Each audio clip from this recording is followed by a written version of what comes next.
Thank you for that question via Skype. And now we're going to take another audience question.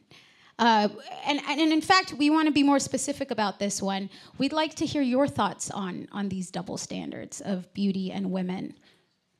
Yeah, you seem like you have something you want to say. Hi, how are you? My name is Nova. I'm 19 years old, and I've been in the Lower East Side Girls Club now for 9 years. I have a very different glass ceiling than some of the girls are exhibiting here. For the first time publicly, I want to say that I'm an undocumented immigrant.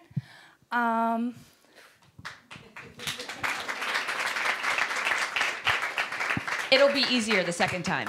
Yeah. Okay. And I want to say that it's been extremely difficult for me to empower myself in America because I came here legally when I was 5. And I came from Split, Croatia, where I was born. And it's been very hard because I don't have the documentation needed to get a job, to vote, which is essential, obviously, to women representation, to buy an apartment, to take out a loan to go to college. So I couldn't even go to my dream college because of that, to get no financial aid.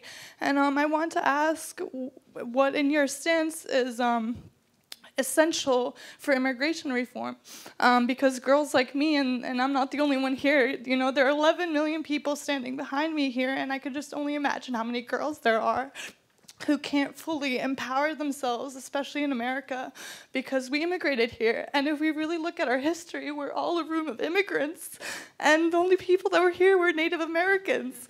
So I want to ask and throw it your way, what do we need to do to put this in priority when it comes to Congress, because this is an extreme glass ceiling for me that I can't even control, not even as a woman, but not even as a human.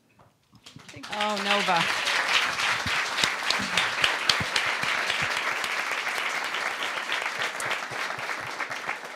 That was incredibly brave, and I thank you for doing that, because it's important to put ourselves in other people's shoes. That's one of the big hopes I have, is that we can get back to being a country where people can understand what others are going through and have empathy for it and really try to help each other.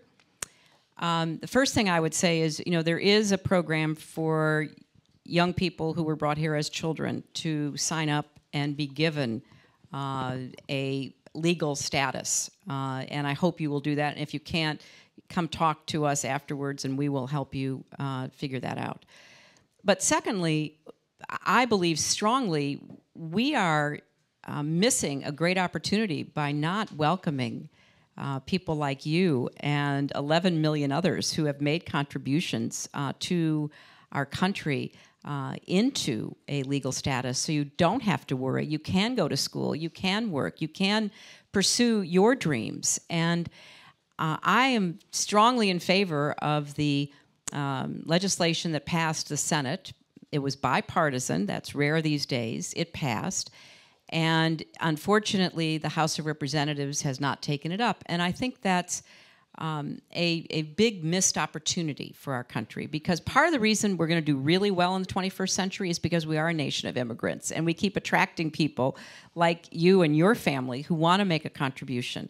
So it's not only because we want to make life better for people like yourself who's already here, it's good for us. We have jobs that are done, we have cultural contributions that are made. It's good for us. So I'm a huge supporter of immigration reform and a path to citizenship, and we'll continue to advocate for that. And the more stories, so that people can put talk about face, can put a real face on what it means to have been brought here when you were 5 years old, have spent your entire life here, have made your best efforts here, and that's what immigration really should be about.